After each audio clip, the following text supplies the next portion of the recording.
AP 10th class history lesson number 1 part 3.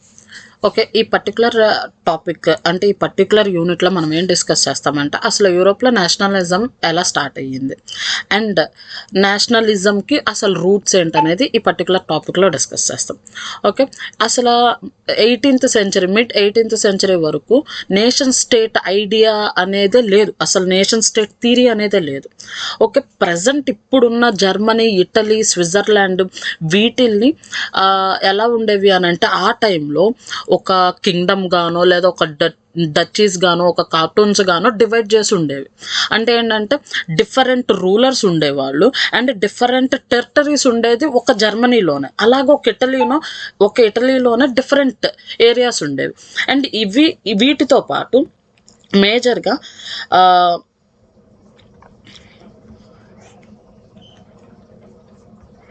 Eastern and central యూరోప్కి వచ్చేసేటప్పటికి autocratic monarchies with in the territories of which lived diverse people.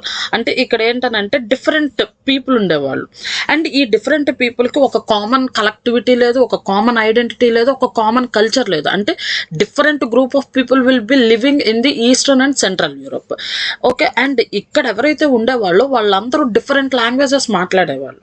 Okay, see here they spoke different languages and belongs to the different ethnic groups. అంటే ఒక common ethnic గ్రూప్కి సంబంధించిన వాళ్ళు కాదు, different languages మాట్లాడే వాళ్ళు, at the same time different ethnic గ్రూప్స్కి సంబంధించిన వాళ్ళు ఒక ఏరియాలో ఉంటున్నారు.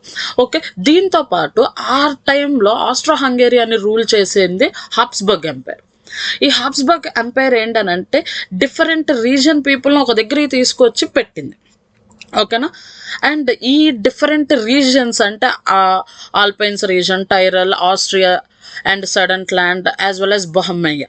ఓకే, ఇక్కడ ఏంటనంటే ఎక్కువగా where the aristocracy was predominantly German speaking. Aristocracy అని అంటే ఒక సొసైటీలో high level of people, okay, richest పీపుల్ని అరిస్టోక్రసీస్ అనేవాళ్ళు. అంటే because of they are having lot of land and then they are having economically higher in the status, వాళ్ళని aristocrats అనేవాళ్ళు. ఈ అరిస్టోక్రాట్స్ ఈ ఆస్ట్రో హంగేరియాలో ఏ లాంగ్వేజ్ ఎక్కువగా ప్రిఫర్ చేసేవాళ్ళు? They'll speak German language. And Italian speaking provinces of the Lombardy and Vietnam.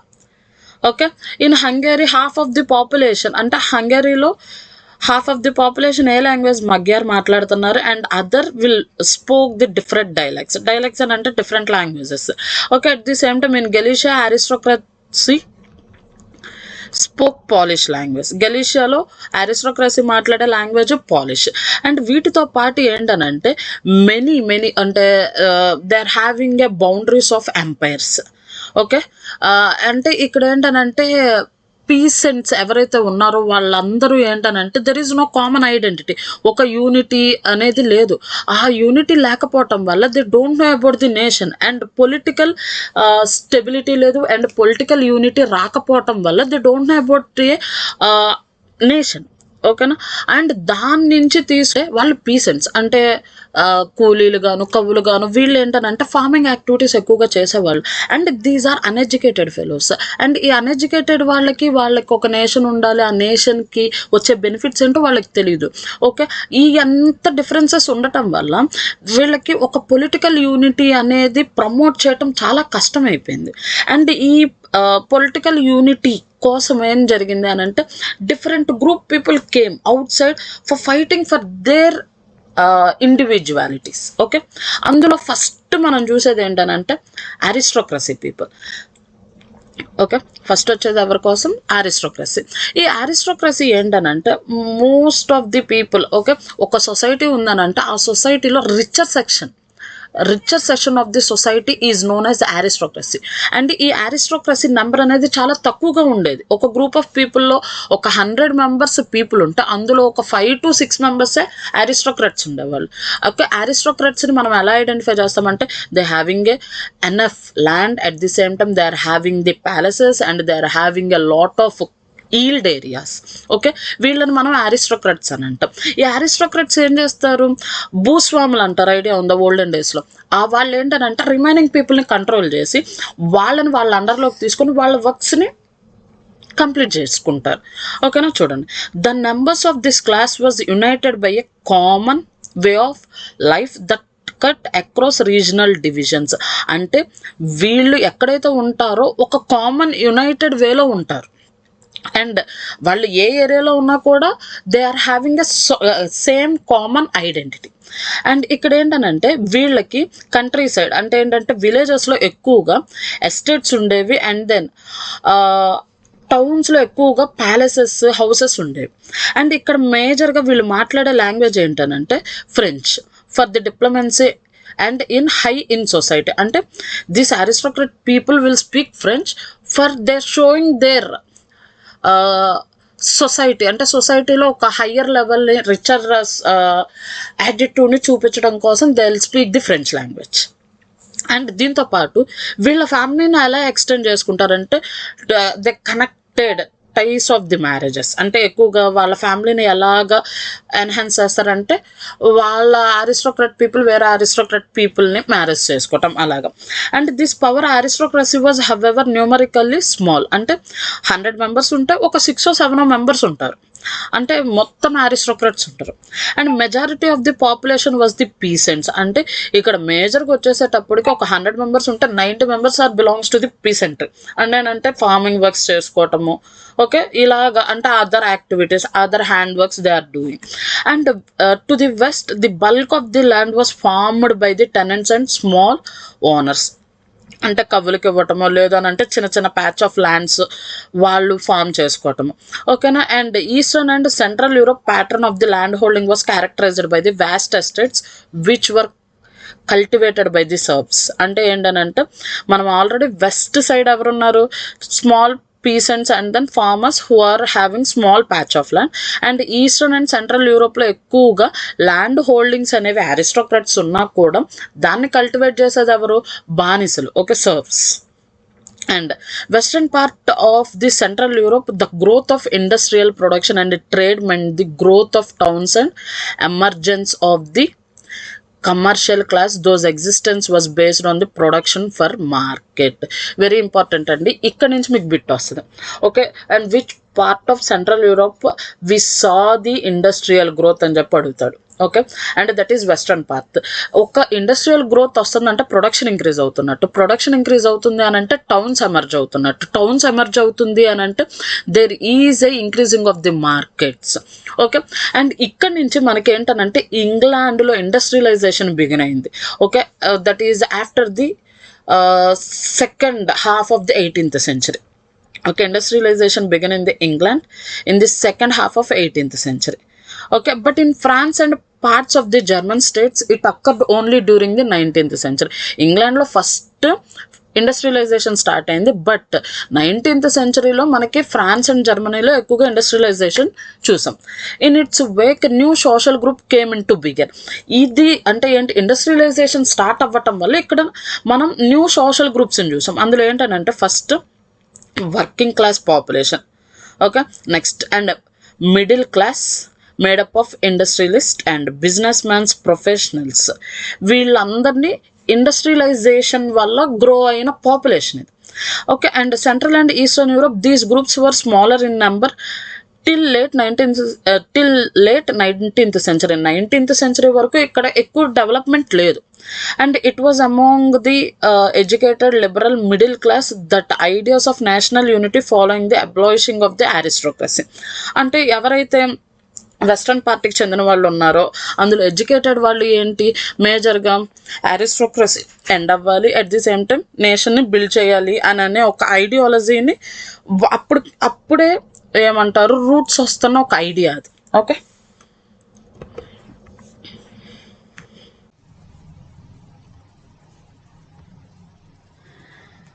ఇప్పుడు వరకు అరిస్టోక్రసీ చూసాం. ఇప్పుడు ప్రజెంట్ లిబరల్స్. అసలు లిబరల్ అంటే ఏంటి, లిబరలిజం అంటే ఏంటి? లిబరలిజం అని అంటే first of all it's a free or freedom. Okay, అంటే స్వేచ్ఛ అని చెప్పి. ఈ లిబరల్ వర్డ్ అని అంటే లిబరలిజం అనే వర్డ్ లాటిన్ నుంచి డెరైవ్ చేసిన వర్డ్. మేజర్గా ఇక్కడ ఏంటనంటే మనం ఆరిస్టోక్రసీలో ఒక రిచర్ సొసైటీ అండ్ నోబుల్ పీపుల్ని చూసాం. ఓకే, అండ్ పీసెంట్స్ ఉంటారు, they are not having any respect and they are not giving equal treatment in a society. Okay, అక్కడి నుంచి వచ్చిందే ఈ లిబరలిజం అనే ఒక ఐడియాలజీ. ఇక్కడ ఏంటనంటే new middle class people they stood for their individual equality and equality before the law. అంటే ఏంటి, ఇక్కడ ప్రతి ఒక్కరిని సమానంగా చూడాలి, అట్ ది సేమ్ టైం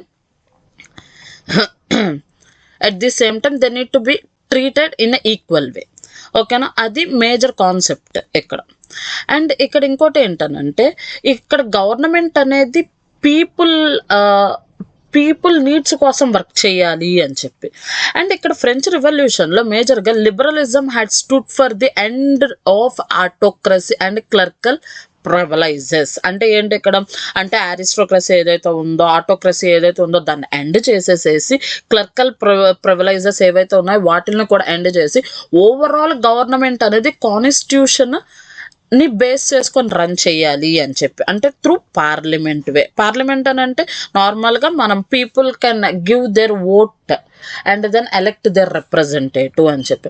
ఓకేనా, ఇది ఎక్కువగా ఎప్పుడు ఎన్హాన్స్ అయ్యిందని అంటే in the 19th century. And it's invertible of the private property. అంటే లిబరల్స్ ఎక్కువగా ఏంటనంటే అరిస్టోక్రసీకి కానీ ఆటోక్రసీకి కానీ అండ్ నోబుల్ పీపుల్కి కానీ అగెనెస్ట్గా వెళ్తున్నారు because of they want their individual rights and then equality before law. And ఇక్కడ ఏంటనంటే equality before the law did not necessary stand for universal suffrage. అంటే ఏంటి, ఇక్కడ సమానత్వం అనేది ఉంటుంది కానీ it is not giving the equal vote right to all.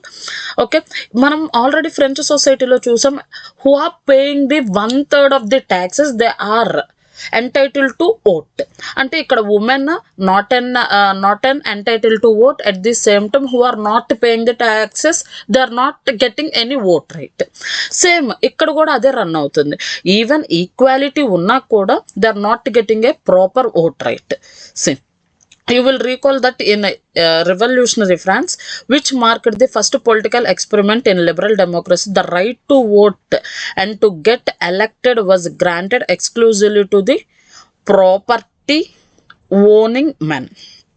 Okay, and men without property and women were excluded from the political rights. అంటే ఎవరైతే mens without property ఉన్నారో at the same time women ఎవరైతే ఉన్నారో వాళ్ళు అసలు political rights నుంచి exclude చేసేసారు.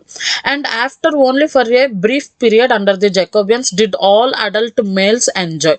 అంటే ఫ్రెంచ్ రెవల్యూషన్ తర్వాత జకోబియన్స్ ఎంటర్ అయ్యారు. ఈ జకోబియన్స్ ఎవరైతే వచ్చారో ఆ పర్టికులర్ ఒక 10 to 15 years వరకు ఆల్ అడల్ట్ మేల్స్ అంటే who cross 25 years they enjoy the vote right. And Napoleonic code ఎప్పుడైతే వచ్చిందో మళ్ళీ ఏమైపోయింది, రైట్ టు ఓట్ అనేది లిమిటెడ్ ఇచ్చేసారు. అంటే ఏంటంటే అందరికీ ఈక్వల్గా లేదు, only who are paying the taxes they are eligible to vote అని చెప్పి. ఓకే, ఇదంతా ఈ సినారియో అంతా throughout the 19th and early 20th centuries వరకు జరుగుతూనే ఉంది. Women and non properties men organised oppositions movements demanding equal political right. అంటే ఇదంతా చూసిన తర్వాత men non propertised men and then women are fighted for the political rights. ఇదిలా ఉంటుంటే ఇక్కడ ఎకనామిక్ స్పీర్ అనేది ఎలాగా ఇంక్రీజ్ అయిందంటే మార్కెట్స్ ఇంక్రీజ్ అయింది. అండ్ ఈ మార్కెట్స్ ఇంక్రీజ్ అయ్యేటప్పుడు మనకి గూడ్స్ అండ్ క్యాపిటల్స్ అనేవి ఎక్కువ ప్రొడక్షన్ వస్తుంది. And in the 19th century this was a strong demand of emerging middle class. ఇక్కడ ఏమైంది, ఈ ఫ్రీడమ్ ఆఫ్ మార్కెట్స్ రావటం వల్ల ఒక న్యూ మిడిల్ క్లాస్ అనేది ఎమర్జ్ అయ్యింది. ఓకేనా, అండ్ ఈ మిడిల్ క్లాస్ ఎమర్జ్ అయ్యేటప్పుడు మనం మేజర్గా చూసింది ఏంటంటే 19th centuryలో Napoleon bring the new innovatives. అంటే ఏంటంటే న్యూ మెజర్మెంట్స్ తీసుకొచ్చారు అండ్ న్యూ ఐడియాస్ని తీసుకొచ్చి న్యూ ఏమంటారు యూనిట్స్ని ఇంప్లిమెంట్ చేశారు. అదేంటనంటే first of all countless small principalities, a confederation of 39 states, each of these possessed its own currency. అంటే 39 different states వాటి యొక్క ఓన్ కరెన్సీని ఇంపోజ్ చేసుకున్నాయి. అండ్ వెయిట్స్ అండ్ మెజర్స్ అంటే ఏంటనంటే ఇప్పుడు ఇండియన్ రూపీ అనేది అమెరికాలో చెల్లకపోవటం, యూకేలో చెల్లకపోవటం అలాగా. అండ్ ఇండియాలో 1 metre is equal to 100 centimetres అయితే ఎలా అనుకుంటామో, అది యూకేకి వెళ్ళేటప్పటికి 1 metre is equals to 120 centimetres అని, యూఎస్ఏకి వెళ్ళేటప్పటికి 140 సెంటీమీటర్స్ అని. అంటే అక్కడ ఏంటంటే స్టాండర్డ్ కరెన్సీ లేదు, at the same time standard weights and measures అనేవి లేవు. Okay, a merchant travelling in 1833 from Habsburg to Nuremberg to sell his goods would have had to pass through 11 custom barriers. ఎన్ని custom barriers? 11 custom barriers. అంటే ఒక్క path నుంచి ఇంకో పాత్కి వెళ్ళటానికి ఏమంటారు మనకి లోకల్, ఐ మీన్ నార్మల్గా అయితే మనం కస్టమ్స్ డ్యూటీస్ అని అంటాం కదా, ఒక ఏరియా నుంచి ఇంకొక ఏరియాకి వెళ్ళేటప్పుడు అక్కడ కస్టమ్ డ్యూటీ పే చేస్తాం. అలాగా ఒక మర్చెంట్ తన ప్రొడక్ట్ని తీసుకొని వెళ్ళటానికి ఎన్ని కస్టమ్ బ్యారియర్స్ పే చేశాడు? 11 కస్టమ్ బ్యారియర్స్ని పే చేశాడు, which is equals to the 5% of each of them. అంటే ప్రతిసారి 5% ఆఫ్ కస్టమ్స్ డ్యూటీస్ని పే చేశారు. అండ్ ఇలాంటివన్నీ ఏంటంటే చాలా ప్రాబ్లమాటిక్ అయిపోతున్నాయి పీపుల్కి. అందుకని ఒక స్టాండర్డైజ్డ్ మెజర్స్ అండ్ వెయిట్స్ని తీసుకురావాలి అని చెప్పి they bring the measure of the cloth. For example, it was the ell which in each region stood for a different length. Okay, and ell of textile material brought in Frankfurt would get you 54.7 centimetres of cloth.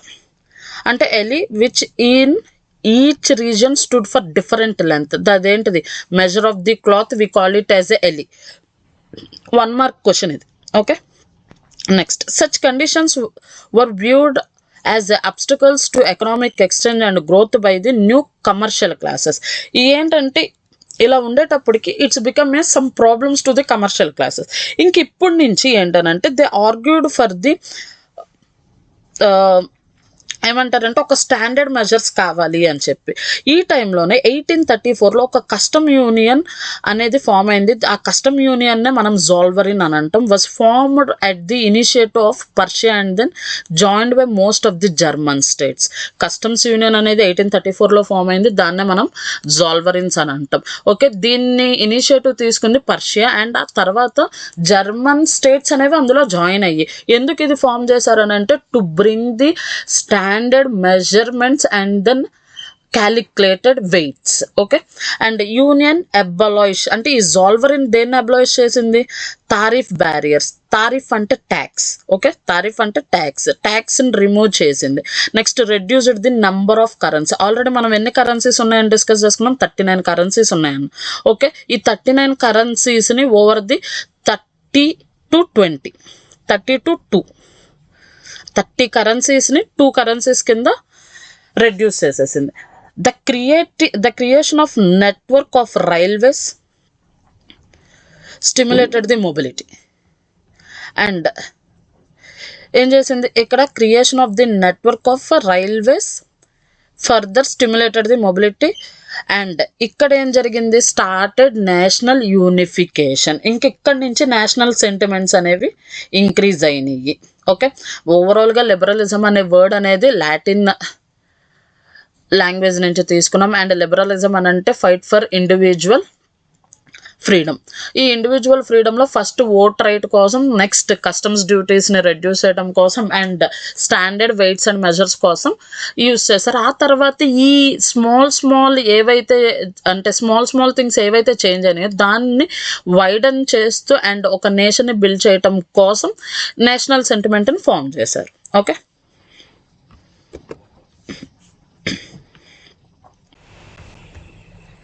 ఇప్పుడు వరకు మనం aristocracy and liberalism చూసాము. ఇప్పుడు present ఏంటనంటే conservatism.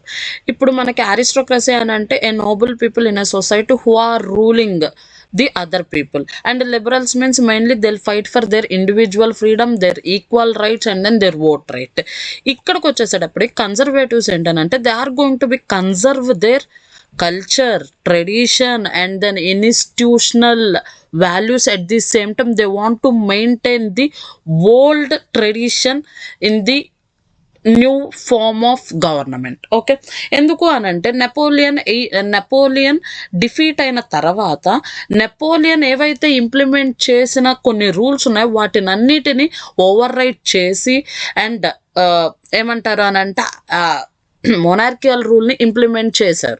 Okay, ఈ మొనార్కియల్ రూల్ని implement చేయటం మేజర్గా వచ్చేసేటప్పటికి it is a conservatism. Okay, they are going to be conserve their tradition. Okay, and ఇక్కడ చూడండి, conservatives believed that established traditional institutions of state and society like that the monarchy, the church, social hierarchies, property and then family should be preserved. Okay, and ఇక్కడ ఏంటనంటే మేజర్గా నెపోలియన్ని ఓడించడానికి Britain, Russia, Persia and Austria ఈ 4 కలిసి నెపోలియన్ని ఓడించినాయి.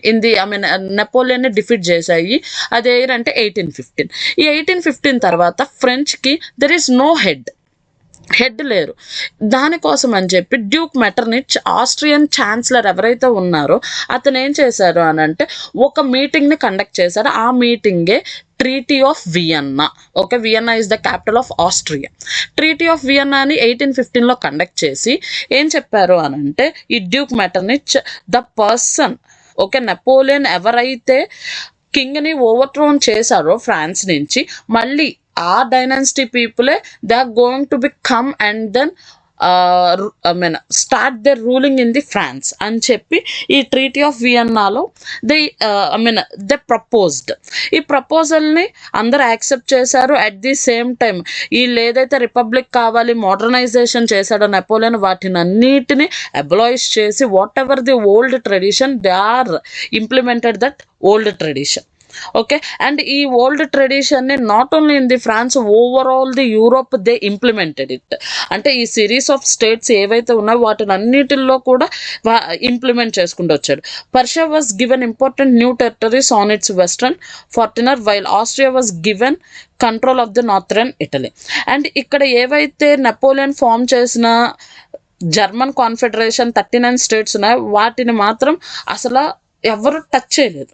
Okay, Russia was given a part of the Poland. Okay, and Persia was given a portion of the Sanaxi, and the main intention was to restore the monarchies that had been overthrown by the Napoleon. అసలు major intention ఏంటి ఇక్కడ, what ever the Napoleon ఓవర్థ్రోన్ చేశారో ఆ మొనార్కీస్ అన్నిటిని restore చేయాలి. Okay, that is the major ideology of the conservatives. 1815 తర్వాత conservative regimes ఏం చేసినాయి అని అంటే వాళ్ళకి ఎవరైతే అగెనెస్ట్గా ఉన్నారో, వాళ్ళు ఎవరైతే కన్జర్వేటివ్స్ని క్రిటిసిజం చేస్తున్నారో, కన్జర్వేటివ్స్కి అగెనెస్ట్గా వెళ్తున్నారో వాళ్ళని ఎవరిని ఏంటనంటే సేఫ్ హ్యాండ్స్లో ఉంచనివ్వలేదు. And they are who are question the legitimacy of the autocratic government, they are going to be censorship అని అంటే ఏంటనంటే మీరు గవర్నమెంట్కి వ్యతిరేకంగా వెళ్తున్నారు, లేదు మొనార్కియల్కి వ్యతిరేకంగా వెళ్తున్నారు అని చెప్పి they are going to be imposed a censorship. Okay, laws to control what was said in the newspaper. At the same time ఎవరైతే వాళ్ళకి అగెనెస్ట్గా మాట్లాడుతున్నారో వాళ్ళని కూడా జైల్స్కి పంపించడం, ప్రిజన్కి పంపించడం. ఓకేనా, గవర్నమెంట్కి అగెనెస్ట్గా ఎటువంటి న్యూస్ని రిలీజ్ చేయకపోవటం అండ్ ఎటువంటి బుక్స్ని పబ్లిష్ చేయకపోవటం. ఈవెన్ పబ్లిష్ చేయాలి అని అంటే they need to take the approval of the king. Okay, and ఇవన్నీ ఏంటనంటే associated with the French revolution. The memory of the French revolution continued inspire liberals.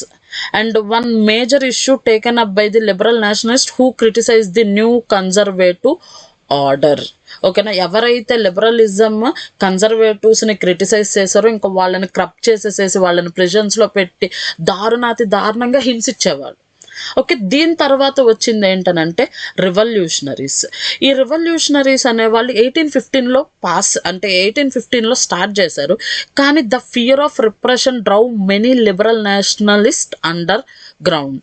అంటే ఏంటనంటే ఎవరైతే లిబరల్ నేషనలిజంని సపోర్ట్ చేస్తూ ఉంటున్నారో వాళ్ళని ఏం చేస్తున్నారు, ప్రిజన్లో పెట్టేసేసి వాళ్ళకి సమ్ పనిష్మెంట్స్ ఆర్ ఇంపోజింగ్. అలా చేస్తున్నప్పుడు కొంతమంది పీపుల్ ఏంటనంటే they gathered in a secret societies and they form some of the new ideas and they shared the new ideas. ఆ ఐడియాస్లో నుంచి వచ్చిన పర్సనే మనకి Giuseppe Mazzini. Okay, he's a Italian revolutionary and he was born on Genoa in 1807. Okay, and ఇతను ఒక secret సొసైటీని form చేశాడు. And as at the same time as a young man of 24 he was sent in to alikes in the 1831 for attempting a revolution in Liguria. Okay, at the same time ఈయన ఇంకొక ఏంటనంటే he wants to motivate the and mobilise the people to go against to the monarchical rule. And ఇక్కడ ఇంకోటి ఏంటనంటే Giuseppe Mazzini is the founder of young Italy in the Marseilles and then to Young Europe in Berlin. Those members were like-minded young men from Poland, France, Italy and Germany states. Okay, Mazzini believed that God had intended nation to be natural units of mankind. ఆయన feeling ఏంటనంటే God అనే person ఒక సొసైటీని form చేశారు అని అంటేనే అక్కడ ఒక న్యాచురల్ మ్యాన్ కైండ్ ఉండాలి, అక్కడ ఎటువంటి ఎక్స్ప్లాయిటేషన్ ఉండకూడదు, man will be freely do what ever they want అనే ఒక థాట్స్ని ఆయన ఏంటంటే పీపుల్లోకి తీసుకొచ్చారు. దానివల్ల గిసెప్పి మెజీని ఎక్కువ పాపులర్ అయ్యారు ఇటలీలో. Okay, so Italy could not continue to be patchwork of the small states and kingdoms. It had to be forged into a single unified republic within a wider alliances of nation. ఇంకా ఇక్కడి నుంచి చిన్న చిన్న patch works ఏమి ఉండకూడదు, ఇది ఒక nation form అవ్వాలి అని చెప్పి he thought. And this unification alone could be basis of Italian Liberty. అంటే ఈ యూనిఫికేషన్ ఏం తీసుకొచ్చింది, అన్ని స్మాల్ స్టేట్స్ ఏవైతే ఇటలీలో ఉన్న స్మాల్ స్టేట్స్ అన్నిటిని ఒక దగ్గరికి తీసుకొచ్చి ఒక నేషన్ని బిల్డ్ చేసింది. Okay, and following this model secret societies were set up in Germany, France, Switzerland and Poland. ఏదైతే ఇటలీ చేసిందో సేమ్ అలాంటిదే జర్మనీ ఫాలో చేసింది, ఫ్రాన్స్ ఫాలో చేసింది and Switzerland and Poland. Okay, and to get a nation to build a nation. Okay, and Metternich described అంటే ఇక్కడ మెజీనీని ఏం describe చేశాడంటే Metternich described him as a most dangerous enemy of our social order. మెటర్నిచ్ ఎవరు, Austria chancellor. అతను మెజీనీని ఎలా describe చేశాడు, ఇతను one of the most dangerous enemy of our social order.